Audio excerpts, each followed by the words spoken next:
Durante 7 años, cuidé de mi esposo en silla de ruedas. Y en la última revisión médica, el doctor empezó a temblar y me susurró: no duermas esta noche en esa casa y llama a la policía de inmediato. Lo que descubrí después me dejó sin palabras. Antes de comenzar, cuéntame, ¿desde qué ciudad estás leyendo esta historia? Me encantaría saber desde dónde acompañas este viaje. Ahora sí, prepárate para entrar en una historia donde nada es lo que parece. La traición más brutal no siempre llega con un grito. A veces entra en silencio, disfrazada de rutina, y te observa durante años, desde una silla de ruedas. La mañana había empezado como tantas otras. Clara ajustaba el cinturón de la silla de Julián, se aseguraba de que la manta cubriera sus piernas inmóviles, y revisaba por 5ª vez si llevaba todos los papeles para la consulta médica. Llevaban 7 años repitiendo ese ritual cada septiembre. 7 años desde aquel accidente en la carretera que, según los médicos, le destrozó la columna y le quitó toda sensibilidad de la cintura para abajo. ¿Lista?, preguntó Julián con su tono suave, casi infantil, ese que había desarrollado después del accidente. Sí, respondió Clara, fingiendo una sonrisa. Tenía 38 años, pero las ojeras y la palidez de su rostro hacían que pareciera mayor. Había dejado de maquillarse hacía años. No tenía tiempo. Ni ganas. Lo cargó al auto como siempre, con esfuerzo, con dolor en la espalda que se intensificaba cada semana, y condujo hasta la clínica. En el camino, él tarareaba una melodía que ella no reconocía, mientras miraba por la ventana. Clara, en cambio, conducía con una tensión difícil de explicar. Era como si algo en el aire hubiese cambiado.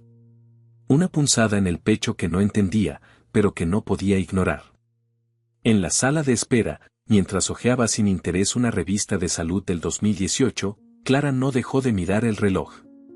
Cuando llamaron a Julián, ella lo empujó por el pasillo largo hasta el consultorio del doctor Méndez, un neurólogo amable, de unos 60 años, que los había visto cada año desde el accidente. Buenos días, Julián. Clara. Qué gusto verlos de nuevo, dijo el doctor con una sonrisa cordial. Tomó la carpeta del archivo, se puso las gafas y comenzó a revisar los resultados de los estudios más recientes. Clara se sentó a su lado.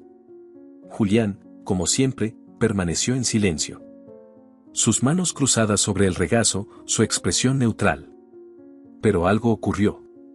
El rostro del doctor se alteró. Sus cejas se fruncieron. Detuvo la lectura en seco. Se quitó las gafas, las limpió con el borde de la bata y volvió a mirar el expediente. Luego, su mano tembló. El portapapeles se le resbaló de los dedos y cayó al suelo con un golpe sordo. Clara se inclinó para recogerlo, pero él se agachó primero. Su rostro estaba pálido. Al reincorporarse, miró a Clara con una mezcla de urgencia y miedo. ¿Podría venir un momento conmigo, por favor?, le dijo en voz baja. ¿Qué ocurre?, preguntó, desconcertada. Solo un momento, por favor, repitió, con tono firme. Ella miró a Julián. Él le hizo un gesto con la cabeza, como diciendo: ve, no pasa nada. Clara se levantó. El doctor la condujo hasta un pequeño pasillo fuera del consultorio. Cerró la puerta. Escúcheme bien, dijo en voz apenas audible, temblando. No duerma esta noche en esa casa. Y llame a la policía. Ya. ¿Qué?, susurró Clara, sintiendo como algo en su estómago se retorcía. Los resultados no concuerdan con ningún diagnóstico de parálisis. Este hombre no tiene lesión medular. No hay rastro de trauma en su columna. Ninguno. Está completamente sano. Clara lo miró como si no entendiera las palabras. El cerebro le zumbaba. El corazón golpeaba como si quisiera salir del pecho. Eso no es posible, murmuró. Por favor, dijo el médico. No vuelva con él. No diga nada aún. Solo váyase. Es por su seguridad. Clara regresó al consultorio como flotando. Julián la miró con una sonrisa tranquila. Una sonrisa que, por primera vez, le pareció demasiado tranquila. Demasiado perfecta. ¿Todo bien?, preguntó él. Sí, solo, habló de los exámenes, murmuró, evitando su mirada. El resto de la consulta fue un borrón. El doctor fingió normalidad. Clara apenas escuchaba lo que decían. Cuando salieron, Julián quiso pasar por un café. Ella dijo que no se sentía bien. En el auto, mientras él le hablaba de la nueva temporada de una serie que jamás le interesó, ella no podía dejar de mirar sus piernas. Las piernas que llevaba 7 años bañando, masajeando, vistiendo. Esa tarde, Clara fingió una migraña. Dijo que iba a acostarse temprano. Cerró la puerta de la habitación y se dejó caer al suelo. No lloró. No gritó. No sentía nada. Solo un vacío gigantesco que le apretaba el pecho. La noche llegó. Desde la oscuridad de su habitación, escuchó el clic familiar de la televisión en la sala. Julián nunca se dormía antes de las 3. Clara, con las manos temblorosas, sacó de su antiguo bolso una pequeña cámara que había usado hace años para su trabajo como diseñadora. La colocó discretamente sobre la estantería, apuntando hacia el pasillo. Luego, sin hacer ruido, tomó su mochila con algunas prendas, sus documentos y algo de dinero escondido en una caja de té. Salió por la puerta trasera. Caminó hasta la casa de una vecina anciana que conocía desde niña. Le pidió pasar la noche por una pelea con Julián. Mintió. Aunque ni ella misma sabía qué parte era mentira y qué parte ya se había roto del todo. Amaneció. Clara volvió antes de que Julián despertara. O eso creía. Él no estaba en la sala. La silla vacía. Su corazón se aceleró. Corrió hacia la cámara. La conectó al portátil. Reprodujo la grabación. Al principio, solo silencio. El televisor encendido. Julián en la silla, aparentemente dormido. Y luego, ocurrió. Pasada la 1 de la mañana, Julián se inclinó hacia adelante. Lentamente, se puso de pie. Estiró las piernas. Caminó hasta la cocina. Abrió el refrigerador. Bebió agua. Luego fue al cuarto de Clara. Se quedó parado frente a la puerta cerrada. Silencio.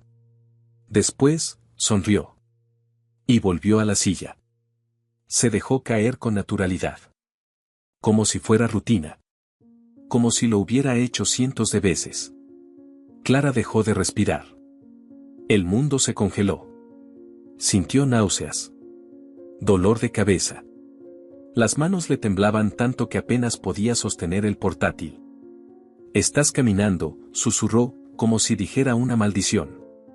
Durante 7 años, lo había cuidado como a un niño. Había limpiado su cuerpo, soportado su ira, su silencio, su dependencia absoluta. Había dejado de ser Clara para convertirse en la esposa de un inválido. Y todo había sido una mentira. Una mentira perfectamente orquestada. Sintió arcadas. Corrió al baño. Vomitó. Lloró. Gritó en silencio. Se encerró en el armario como cuando era niña y su padre rompía cosas abajo. No sabía qué pensar. Ni qué hacer. Y, en ese caos emocional, solo una idea empezó a surgir, tenue al principio, pero cada vez más nítida. ¿Por qué? ¿Por qué mentir durante 7 años? ¿Qué ganaba él con eso?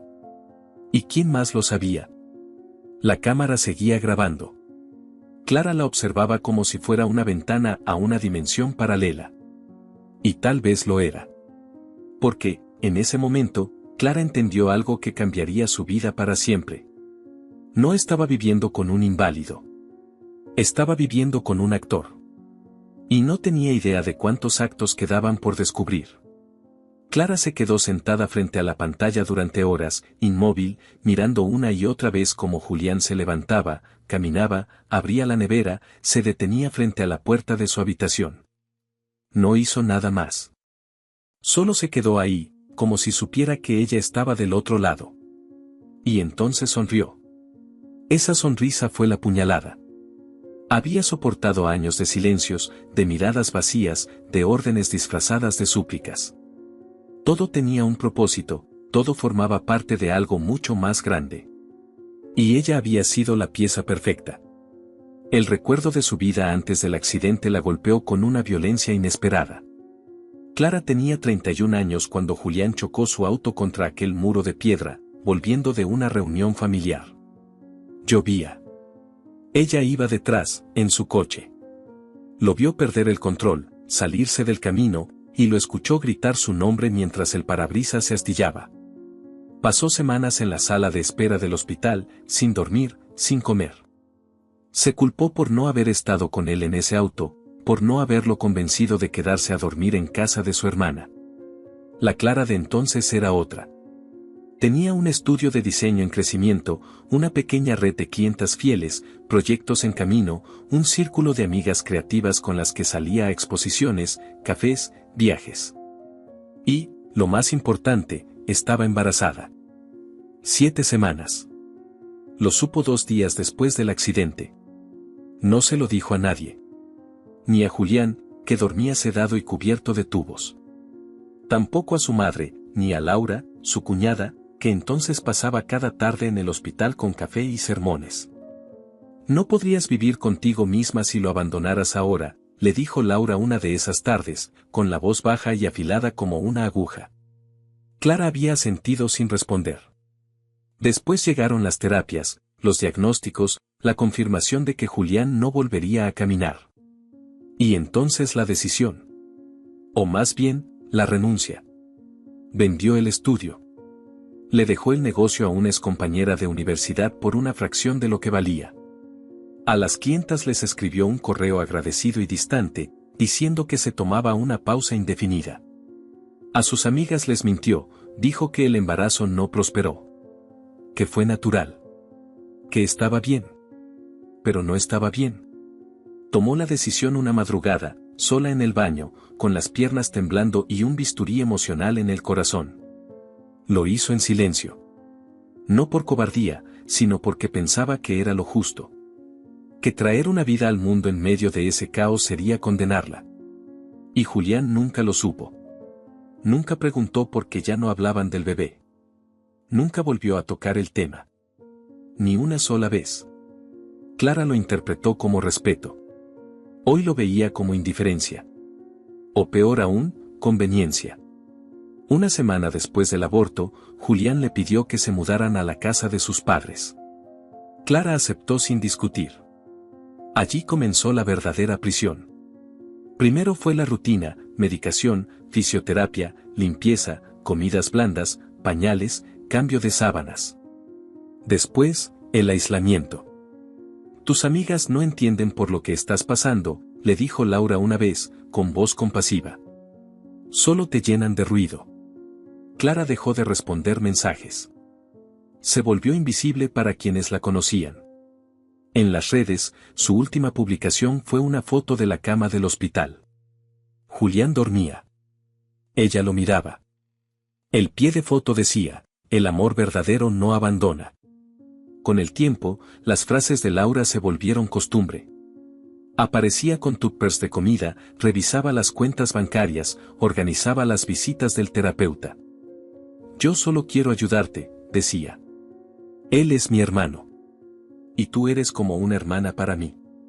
Pero todo tenía un tono extraño. Sutil. Condescendiente. Mira cómo te ves, ¿has comido hoy? Te estás dejando mucho, Clara. No puedes estar así. La madre de Clara, desde su cama de hospital, fue más dura. Cuando amas de verdad, te quedas hasta el final. Pase lo que pase. No como tu padre. Él huyó. Clara se aferró a esas palabras como si fueran una condena santa.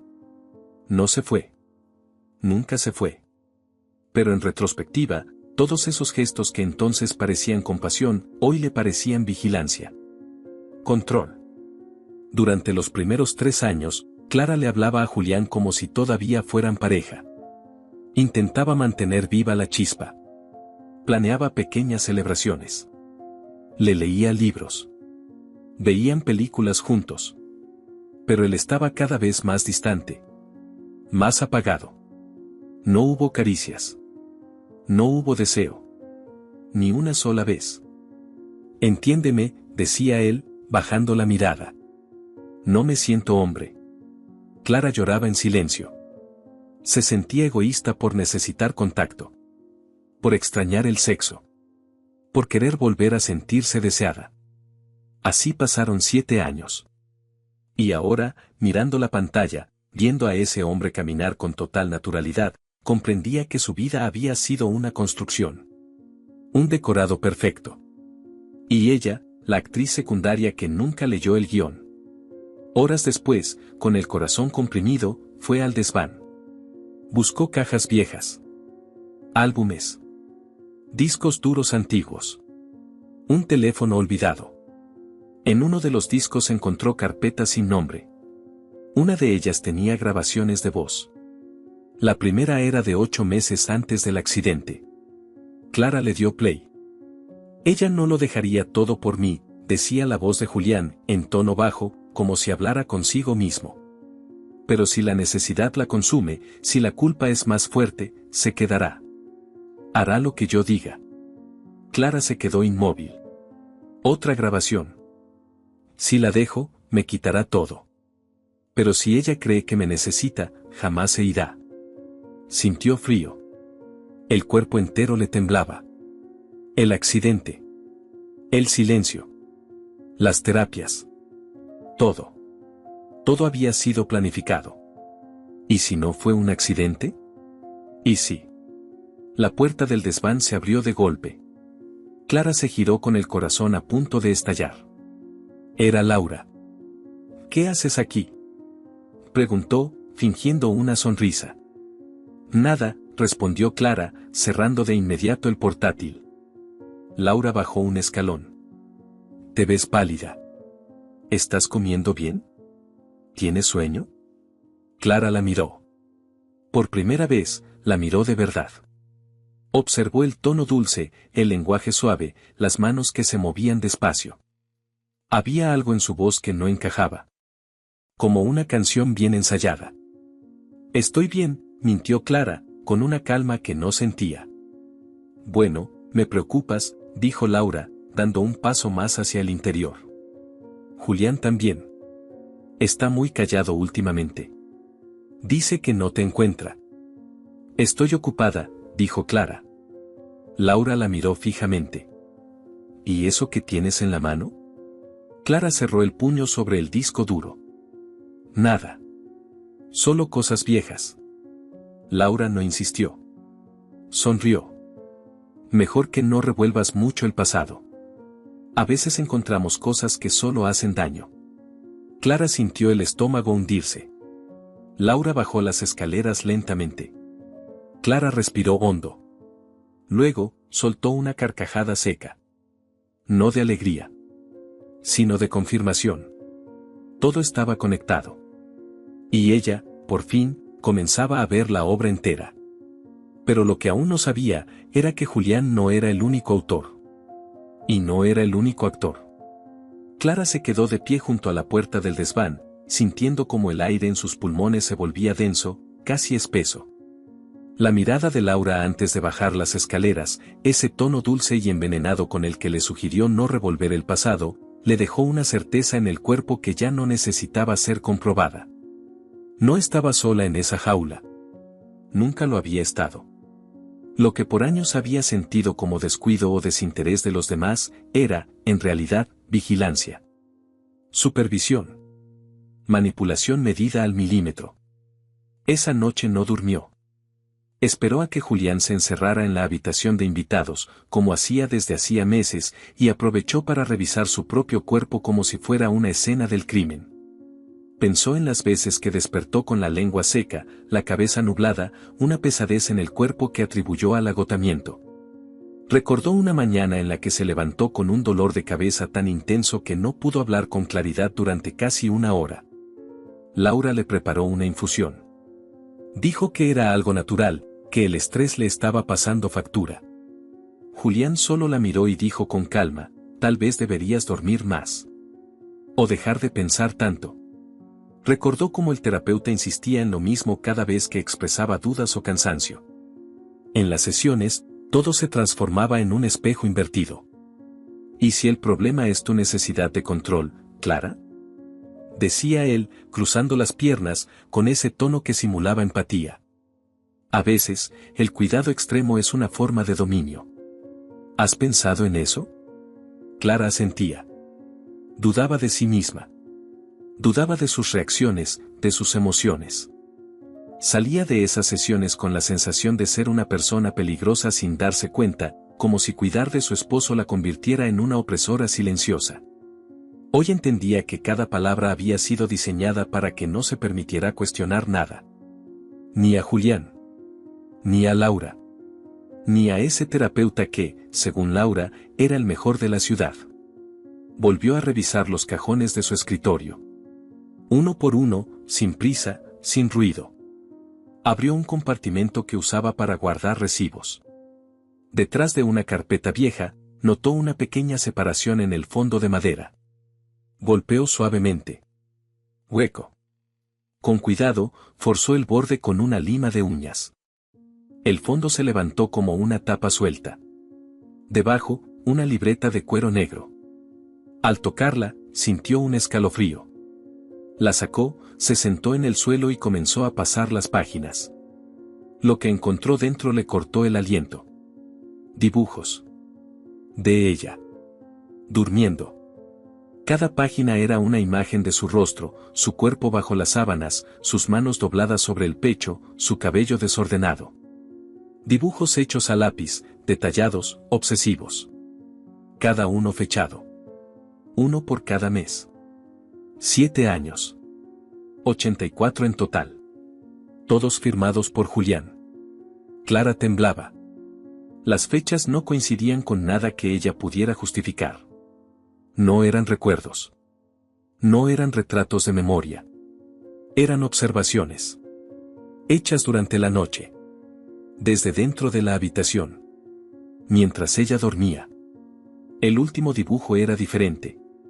No era su rostro. Era el suyo. Julián, parado frente a su cama. Viéndola. De pie. Cerró la libreta. El corazón le latía como si quisiera escapar por la garganta. Estaba atrapada en una obra macabra escrita con tiempo, paciencia y precisión quirúrgica. La mañana siguiente, mientras preparaba el café, Julián entró a la cocina rodando su silla. Llevaba puesta una camisa de franela azul. Clara notó un detalle que nunca antes había registrado: no tenía arrugas en la espalda. Era como si se la hubiese puesto él mismo, de pie. «¿Dormiste mal?», comentó él, sin mirarla. «Un poco», respondió Clara, intentando que su voz sonara normal. Julián estiró la mano hacia la taza. «Sabes que eres mi única razón para vivir, ¿verdad?». Clara lo miró. «Lo sé. Si me dejas, me muero». «¿Eso quieres?». La frase cayó como una piedra. Dicha con una voz neutra, sin emoción, como si no fuera una confesión, sino un guión. Clara fingió un pequeño temblor en la mano, como si el comentario la hubiese afectado profundamente. Le sirvió más café. Le sonrió. Pero por dentro, algo se rompió. Esa frase no era nueva. Se la había dicho antes. Muchas veces. Durante años. Y cada vez que lo hacía, ella sentía que debía quedarse. Que marcharse lo mataría. Ahora lo entendía todo, no era una súplica. Era una cadena. Esa tarde, Clara revisó el armario de los medicamentos. Una caja de infusiones naturales destacaba entre las demás. Las mismas que Laura le traía cada semana. Las que tomaba desde hacía años. Las que, según el terapeuta, la ayudaban con la ansiedad. Clara no era farmacóloga, pero tampoco era estúpida. Guardó una muestra en un frasco. Lo llevaría a analizar. Lo haría en silencio. Como un espía en su propia casa. Esa misma noche, mientras Julián dormía, Clara fue al consultorio donde se reunía con el terapeuta cada mes. No tenía cita, pero sabía que la secretaria salía a las 6. Esperó en la calle.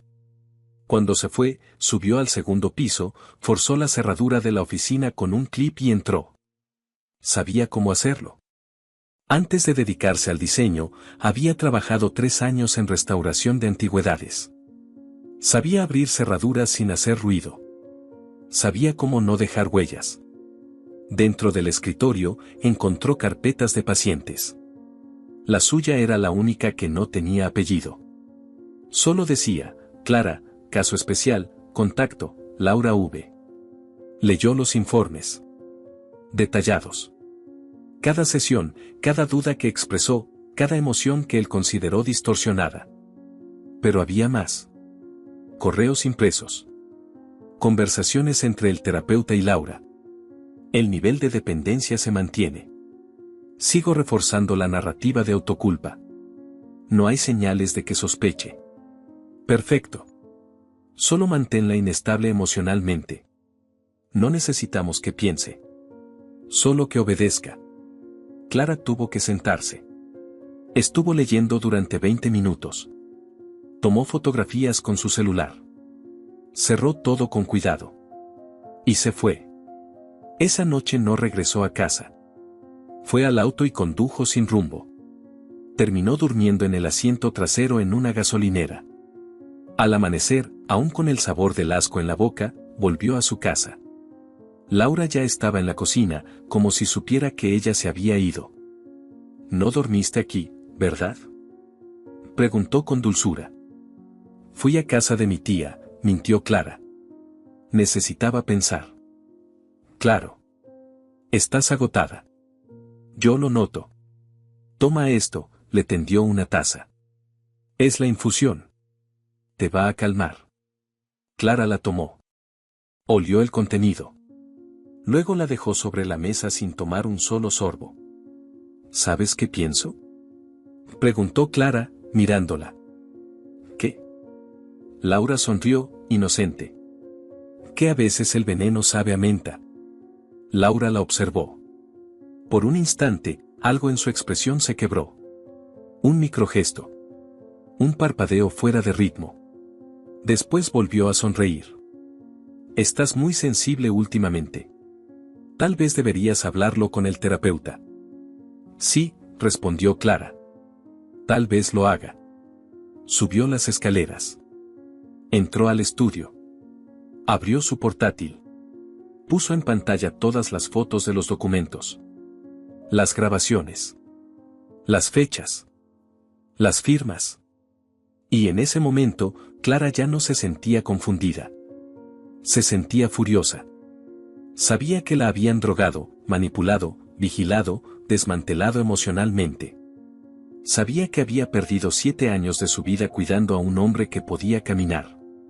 Que había renunciado a un hijo. A su carrera. A sí misma.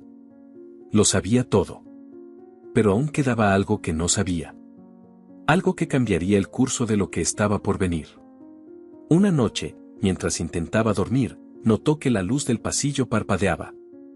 Se levantó. Caminó descalza. El pasillo olía a humedad. Al llegar al escritorio, notó que la libreta negra ya no estaba en el cajón donde la había guardado. Se paralizó. Y en ese silencio helado, entendió que Julián ya lo sabía todo. El cajón estaba abierto. La libreta negra ya no estaba. Nada más había sido tocado, pero ese único detalle bastaba. No la había perdido. No la había olvidado en otro lugar. La había dejado justo allí. Y ahora ya no estaba. No hizo ruido. No llamó a nadie. No corrió. Se quedó de pie junto al escritorio, inmóvil, como si su cuerpo aún no pudiera procesar el nuevo nivel de traición que acababa de activarse. La piel se le erizó. Sintió que algo invisible se deslizaba detrás de ella. Giró lentamente, esperando que Julián apareciera en la puerta, de pie. Esperando, tal vez, un enfrentamiento. Pero no había nadie. Durante horas, Clara no se movió de su habitación. El sonido del reloj, los pasos arrastrados de Julián por el pasillo, el eco del silencio en esa casa enorme, todo parecía parte de un escenario demente. Se sentía observada, medida, grabada. Cada palabra, cada gesto, cada decisión. La libreta desaparecida no era solo una amenaza. Era un mensaje. Sé que sabes. Cuando amaneció, Clara tomó una decisión. Empacó lo esencial. Dinero, documentos, el disco duro con las grabaciones, algunas mudas de ropa. No podía quedarse ahí. No sin perder el control, no sin caer en una trampa que ya se había cerrado demasiado. Le dejó un plato de desayuno a Julián. Huevos, tostadas, café tibio. Actuó como si todo siguiera igual. Él, sentado en su silla, fingió no mirarla. Volveré por la tarde, dijo Clara, con tono suave. ¿A dónde vas? A ver a Inés. Necesito hablar con alguien normal. Julián asintió, sin expresión. Cuídala de mí, murmuró. Ella sonrió. Aunque por dentro solo quedaba fuego. Condujo hasta el barrio donde vivía Inés. Una zona modesta, pero tranquila. El tipo de lugar donde la gente aún dejaba las bicicletas sin candado. Donde se conocían los nombres de los vecinos. Inés había sido su amiga de la universidad. Confidente, compañera de proyectos, aliada en noches de insomnio y risas. Se habían distanciado con los años, en parte por la rutina, en parte por la vida. Pero cada tanto intercambiaban mensajes. Pequeñas luces en medio de la oscuridad. Cuando abrió la puerta, Inés parecía igual. Cabello corto, ojos brillantes, una sonrisa sincera. Al menos eso creyó Clara en ese instante. Dios, Clara. ¿Te ves? Inés la abrazó fuerte, demasiado fuerte. ¿Qué pasó? ¿Por qué esa cara? Clara no contestó. Solo la abrazó de vuelta. Sintió que el cuerpo le temblaba por dentro. Pasaron la tarde en la cocina. Inés preparó té, sacó unas galletas, hablaron como dos mujeres que se habían extrañado. Clara no mencionó a Julián. No dijo nada concreto. Solo que necesitaba unos días lejos, pensar, respirar. Inés no preguntó demasiado. Esa parte también la tranquilizó. O la adormeció. Durmió en el sofá, envuelta en una manta gruesa. Soñó con puertas que se cerraban. Con la libreta. Con su madre diciendo que no había vuelta atrás. A la mañana siguiente, despertó sola. Inés ya estaba despierta, en otra habitación. Clara se estiró, bostezó, caminó descalza hacia la cocina. Pasó junto al pasillo y notó algo que antes no estaba, la puerta del estudio de Inés entreabierta. La laptop encendida. Una notificación parpadeando en la pantalla. Sintió una punzada en el pecho. Se acercó. No con prisa. Como si algo en su subconsciente ya supiera lo que iba a encontrar. El correo estaba abierto. Asunto, urgente. El cuerpo de Clara se tensó mientras leía. Control total. El médico sospecha. Dile a Julián que actúe pronto. Yo me encargo de Clara si es necesario. Remitente, Laura. Destinatario, Inés.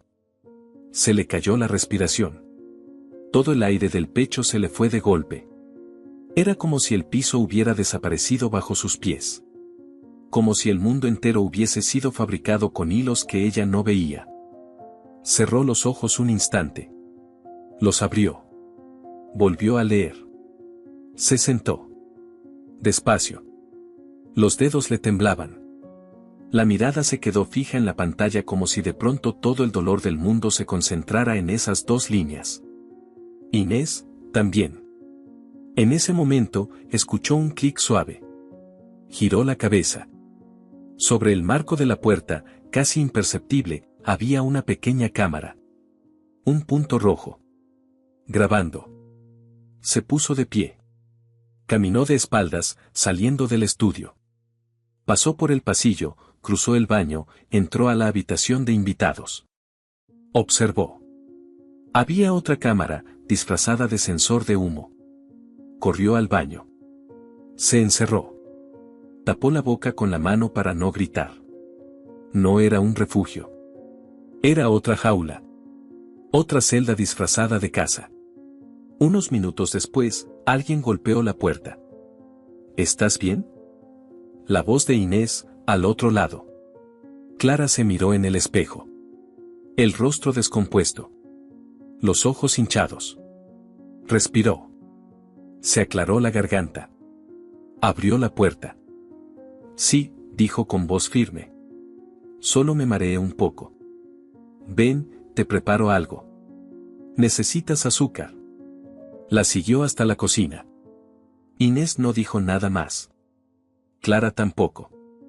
Se sentaron frente a frente. ¿Te sientes mejor?, preguntó Inés, sirviendo jugo en un vaso. Un poco. Inés. Sí. ¿Por qué tú? La pregunta cayó como un cuchillo. Inés no respondió enseguida. Bajó la mirada. Luego la alzó, despacio. Porque tú siempre fuiste la favorita, dijo, sin rencor. La que tenía talento. La que todos querían. A ti las cosas te salían fáciles. Y un día dejaste todo, y aún así todos sentían pena por ti. ¿Sabes lo que es ser invisible incluso cuando la otra persona se cae a pedazos? Clara la observó, sin pestañear. ¿Y eso justifica esto? No. Pero él paga muy bien por lealtad. Y tú ya no sabías distinguir entre el amor y el castigo. Clara apretó los puños. Todo su cuerpo quería temblar. Pero no. No esta vez. ¿Desde cuándo?, preguntó, apenas con voz. Desde antes del accidente, dijo Inés. Él ya me había contactado. Me pidió que te vigilara. Que le dijera cómo estabas. Después, fue fácil. Bastaba con alimentarte la culpa. Tú hiciste el resto sola. Clara se levantó. No me toques, dijo, al ver que Inés estiraba una mano. No quiero hacerte daño. Ya lo hiciste. Clara, si te vas, ellos van a saberlo. Laura lo sabrá en minutos. Julián también. No tienes escapatoria. Clara la miró fijamente. Eso es lo que creen. Pero no soy la misma. No voy a seguir bailando en este teatro. Fue al salón. Tomó su bolso. El disco duro. Sus cosas. Salió sin decir una palabra más. No fue a casa. No fue a la policía. Fue a un pequeño hostal al otro lado de la ciudad. Pagó en efectivo. Usó un nombre falso. Cerró la puerta de la habitación con doble llave. Y esa noche, por primera vez en años, Clara comenzó a planear. Sacó su laptop. Organizó las grabaciones. Editó los clips más evidentes, Julián caminando, las conversaciones con Laura, las pruebas del terapeuta, la cámara en casa de Inés. Abrió una cuenta nueva de correo, anónima. Programó los envíos. 1 por día. A periodistas, abogados, médicos, y una dirección final, su propia cuenta personal. Por si desaparecía. Grabó su voz, un testimonio completo. Contó todo. Sin pausas. Sin filtros. Con nombres, fechas, direcciones. Guardó ese archivo en un USB que escondió en el doble fondo de su bolso. Miró por la ventana. La ciudad parecía tranquila. Pero Clara sabía que, bajo la superficie, ya había comenzado la guerra. Y esta vez, no pensaba perder. Sabía que el golpe final no sería limpio. Que aún vendrían más máscaras, más mentiras, más control. Pero ella ya había encendido la mecha. Y cuando esa casa ardiera, todos iban a ver lo que siempre había estado oculto. Incluso los que creían que jamás serían descubiertos. Clara pasó los primeros días en el hostal como si fuera un animal herido, alerta, desconfiada, mirando por la mirilla antes de abrir la puerta, comprobando 100 veces que no había cámaras. Micrófonos ni ojos escondidos detrás de los espejos. Las paredes estrechas, el colchón barato, la luz blanca del pasillo, nada era cómodo. Pero por primera vez en años, el silencio era suyo. La rabia no llegó de inmediato. Al principio, solo fue vacío. Una ausencia total de emociones. Se levantaba. Se duchaba. Comía poco. Escribía. Grababa. Releía correos. Armaba carpetas digitales con nombres clave, manipulación, médico, cámaras, terapia, infusiones, traición. Iba tejiendo su propia línea de tiempo. Puntos de quiebre. Palabras recurrentes. Conductas repetidas. La primera noche lloró. La segunda gritó. La tercera destrozó el único espejo del cuarto con una taza. Se miró en los pedazos rotos como si necesitara confirmar que aún era ella. Que no se había convertido en otra. Pero lo cierto era que sí se estaba convirtiendo. En alguien que ya no temblaba. En alguien que por fin abría los ojos. Y no solo para ver, sino para comprender. Durante años había creído que el amor era sacrificio. Que el silencio era paciencia. Que cuidar era la forma más alta de amar. Ahora veía que todo eso era una versión manipulada de sí misma, diseñada cuidadosamente para mantenerla dócil, útil, rendida. No soy débil, se dijo una noche, mientras grababa una nota de voz. Me hicieron creerlo. Pero sobreviví. Y ahora, los voy a destruir con la verdad. Guardó ese audio con la etiqueta, inicio. Comenzó a escribir un calendario de movimientos. Cada interacción con Julián, cada rutina de Laura, cada llamada, cada noche que se levantaba de la silla creyéndose invisible. Recordó que él nunca se iba a dormir antes que ella. Que Laura siempre entraba a la casa los miércoles por la mañana, cuando supuestamente iba a verificar los medicamentos. Que las infusiones llegaban con una marca sin registro visible, en frascos reciclados. Todo tenía un patrón. Todo estaba coreografiado. Clara dejó de tomar cualquier sustancia que no pudiera rastrear. Bebía solo agua embotellada. Al tercer día sin infusiones, sin pastillas para el insomnio, el cuerpo le dolía como si se estuviera desintoxicando. Dolor de cabeza, sudores fríos, irritabilidad. No podía concentrarse bien. Pero también comenzó a notar algo que había olvidado, sus pensamientos eran suyos. Volvían, caóticos, crudos, pero reales. Por primera vez en años, pensaba sin niebla. Contactó a una amiga de la universidad que aún trabajaba en un laboratorio privado. Le pidió un favor. Le dio una muestra de las infusiones de Laura. Su amiga la miró extrañada, pero aceptó sin hacer preguntas. En cuanto tenga algo, te aviso, le dijo. Clara asintió. No dijo nada más. Ya no necesitaba explicarse. Ese mismo día pidió una cita médica con otro neurólogo. Uno que no conocía a Julián. Uno fuera del círculo. Llevó consigo los escáneres que había recuperado en la última consulta. También consiguió, con una excusa, los registros de terapias anteriores. El nuevo médico revisó todo con calma. Frunció el ceño varias veces. No hay señales de trauma estructural. No hay lesión en médula. No hay motivo clínico para inmovilidad.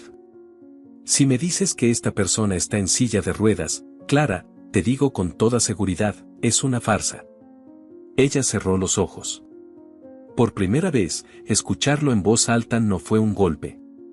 Fue una confirmación. Una llama. ¿Puede darme eso por escrito? Claro, respondió él, con seriedad. ¿Está en peligro? Clara lo miró a los ojos. No lo estoy. Pero alguien más sí podría estarlo. Salió del consultorio con el documento en la mano. Lo guardó junto al resto. Subió al auto. Se detuvo frente al café donde solía trabajar cuando era joven. Lo observó desde la ventana. El reflejo de su rostro era distinto. Más afilado. Más presente. A la semana, volvió a la casa. No para quedarse, sino para observar. Se estacionó a 3 cuadras. Esperó. Laura llegó, como siempre, el miércoles a las 8. Estuvo dentro 35 minutos. Salió con una bolsa vacía. Clara anotó la hora. Luego caminó hacia la entrada lateral. Sabía dónde estaban las cámaras. Sabía cómo evitarlas. Entró por el cobertizo. Subió al altillo. Desde ahí, pudo acceder al desván. Instaló una cámara pequeña, activada por movimiento. Otra en su antiguo escritorio. Una más apuntando al pasillo. Todo conectado a su nuevo portátil. Cuando salió, nadie la había visto. A la mañana siguiente, recibió la primera grabación. Laura, sola en la cocina, revolviendo algo en las infusiones. Agregando un polvo desde un frasco sin etiqueta. Luego limpiando la taza, asegurándose de que no quedaran rastros. 2 horas después, Julián hablaba por teléfono.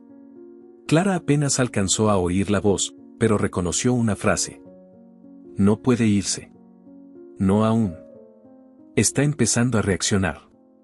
Y entonces, lo más importante. Julián, de pie.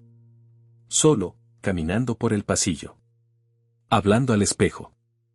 Se está despertando, dijo, mirándose. Por fin. Clara sintió que su piel se erizaba. Estaba jugando. Sabía que ella lo observaría. Y quería que lo supiera. Era una provocación.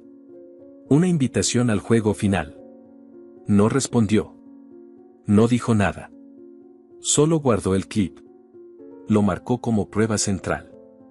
Ese día recibió también los resultados del análisis de su amiga.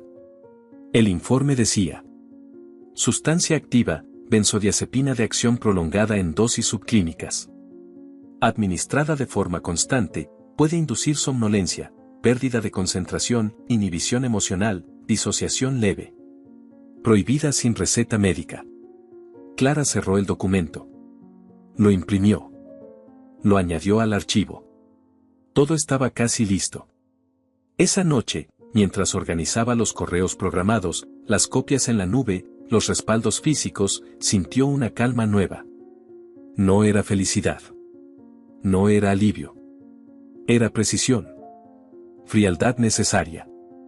Estaba armando una bomba legal. Una bomba que, cuando explotara, no dejaría lugar para excusas. Ni para negaciones.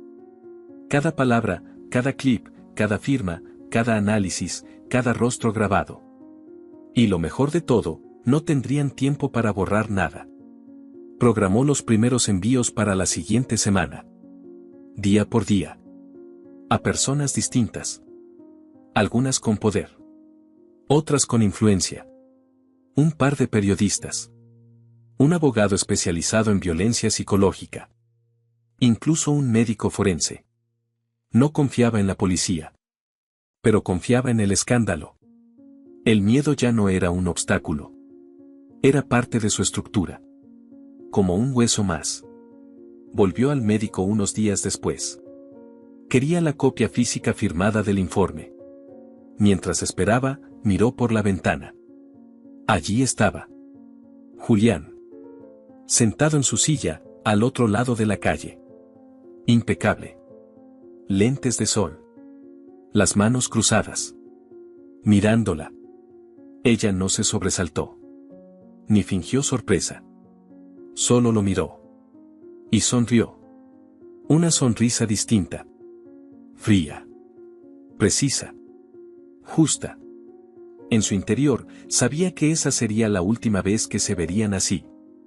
Porque lo que venía después, no tenía marcha atrás. La noche cayó despacio sobre la casa, cubriéndola con un silencio que no era paz, sino contención. La última vez que Clara había dormido en esa habitación, se había sentido una sombra al borde del colapso.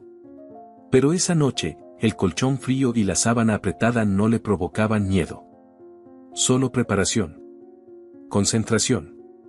Había rehecho la casa con la misma precisión con la que otros planean una escena de teatro. Sabía qué silla estaría frente a cuál cámara. Sabía cuánto vino pondría en cada copa. Sabía quién intentaría dominar la conversación primero. Había rehecho la coreografía de los actores que la habían destruido, pero ahora el guión era suyo. El comedor estaba impecable. La vajilla blanca. El mantel bordado que su madre le regaló en su boda. Velas altas. Una botella de vino que Laura había traído años atrás y que, irónicamente, nunca habían abierto. Esa noche, lo harían. Los invitados llegaron justo a tiempo. Laura fue la primera. Entró con su voz dulzona y sus ojos atentos, como siempre. ¡Qué maravilla volver a esta mesa! Me hace bien verte así, dijo, abrazando a Clara sin permiso. Gracias por venir. Quería cerrar un ciclo, respondió Clara con tono sereno. Inés llegó después. Con un vestido negro, maquillaje suave y una sonrisa demasiado neutra. Lamento tanto la distancia entre nosotras, empezó a decir. Clara no la interrumpió. No hacía falta. Todo estaba siendo grabado. Cada palabra. Cada gesto. Cada mirada falsa. Julián llegó el último. En su silla. Clara lo ayudó a entrar, como siempre. Él la miró, con esa sonrisa afilada y torcida que ya no la hería. No me diste muchos detalles, Clara. ¿Qué celebramos? El final de algo, dijo ella, guiándolo al lugar de siempre. La cena se sirvió entre charlas superficiales, risas contenidas, frases vacías que sonaban a familia, pero sabían a veneno. Julián mantuvo su papel a la perfección. Laura se reía con demasiado entusiasmo. Inés evitaba mirar directamente a Clara. Todo iba como debía ir. Hasta que Clara se levantó. Hay algo que quiero leerles antes del postre. El silencio fue casi inmediato. He pasado años sin poder hablar. Sin poder pensar con claridad. Pero ahora quiero que escuchen algo. No para que entiendan. Ya es tarde para eso. Solo para que no digan que no lo sabían. Sacó su teléfono. Lo conectó al altavoz que había colocado en la esquina. Reprodujo el primer audio. La voz de Julián, grabada hacía años, resonó en el comedor. Si la dejo, me quitará todo. Pero si ella cree que me necesita, jamás se irá. Inés cerró los ojos. Laura bajó la cabeza. Julián apretó los labios. Luego rió. ¿Estás reproduciendo eso aquí? Dijo él, sin dejar de sonreír. Clara no respondió. Cambió de archivo. Un video. En la pantalla del televisor que había preparado, apareció Julián. Caminando de noche por el pasillo. Estirando los brazos. Viendo al espejo. Sonriendo. Qué interesante edición, dijo Julián, aún fingiendo calma. Clara cambió al siguiente archivo. El correo de Laura a Inés. Voz en off, lectura automática. Clara no lo leyó. Solo lo mostró. Texto completo. Fechas. Direcciones. Firmas. Laura se puso de pie. ¿Qué es esto? ¿Un teatro? ¿Nos estás grabando? Siempre me grabaron ustedes, dijo Clara. Solo estoy devolviendo el favor. Inés se levantó también. Quiso hablar. Se acercó a Clara. Esto no va a terminar bien para ti. Lo sabes, ¿verdad? Ya terminó. Lo que está comenzando, es otra cosa. Abrió una carpeta sobre la mesa. Sacó los informes médicos. Las pruebas del laboratorio. Las grabaciones del terapeuta. Me dijeron loca. Me hicieron dudar de mí. Me anestesiaron por años. Y aún así, aquí estoy. Entera. Julián soltó una risa seca. ¿Y qué crees que lograrás con esto? Nadie va a creerte. No tienes pruebas de que alguien más sabía. No puedes probar intención. No necesito hacerlo, dijo Clara. Ellos lo harán por mí. En ese momento, se escuchó el timbre. Nadie se movió. Clara caminó hasta la puerta. La abrió. El doctor Méndez entró. Detrás de él, 2 agentes de policía vestidos de civil. Julián intentó moverse, pero Clara ya lo había previsto. La rueda izquierda de su silla estaba bloqueada. El doctor habló primero. Gracias por invitarme también, Clara. Qué coincidencia que justo esta semana revisé los informes de su esposo. Por cierto, también notifiqué a las autoridades sanitarias. Los policías se acercaron. Julián Ortega, dijo uno de ellos, queda usted detenido por presunta falsificación de diagnóstico médico, abuso emocional prolongado, administración de sustancias sin consentimiento y fraude. Tiene derecho a guardar silencio. Laura gritó. No pueden hacer esto. No tienen pruebas. Las tenemos, respondió el agente. Y las vamos a revisar en la estación. Usted también tendrá que acompañarnos. Señora Inés Díaz, está citada como testigo clave. Julián se levantó de golpe, furioso, sin darse cuenta. Las cámaras lo grabaron desde todos los ángulos. Su máscara cayó. Tú no eres nada sin mí. Le gritó a Clara, mientras lo esposaban. Ella lo miró a los ojos. Ya no había odio. Solo un vacío sereno. Yo sí estuve paralizada. Pero no de las piernas. Y al fin, sintió que su cuerpo respiraba sin peso.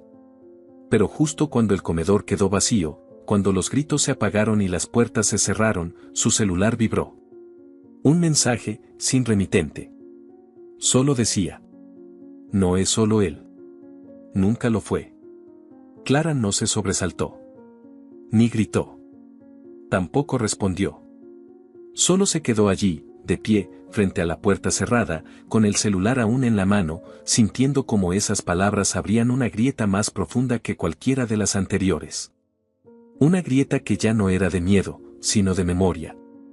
El eco del mensaje parecía expandirse dentro de ella como una advertencia, sí, pero también como una verdad que siempre había estado latiendo detrás de todo, no era solo Julián. Nunca fue solo Julián. Fue Laura, fue Inés, fue el terapeuta. Fue su madre, sin quererlo. Fue la estructura entera que la había empujado a cuidar, a callar, a inmolarse por amor. Una cadena que empezó mucho antes de esa silla de ruedas. Pasaron 2 semanas desde la noche de la cena. Julián fue procesado formalmente. La policía halló más cámaras ocultas en la casa, más documentos, transferencias, correos encriptados. Laura aceptó colaborar a cambio de una reducción en la condena. Inés, acorralada, confesó en una entrevista grabada cómo había vigilado y reportado cada movimiento de Clara durante años. El terapeuta fue suspendido de su licencia profesional mientras se abría una investigación por manipulación emocional deliberada y falta de ética médica. Clara no presenció los juicios. No quiso sentarse en ninguna sala a escuchar cómo los culpables jugaban a ser víctimas. Ya había tenido suficiente teatro. Vendió la casa. Regaló casi todos los muebles. Conservó pocos objetos, una silla vieja donde solía leer, un cuaderno con páginas en blanco y una caja con todas las pruebas. Como recordatorio de hasta dónde puede llegar la mentira cuando encuentra terreno fértil en la confianza.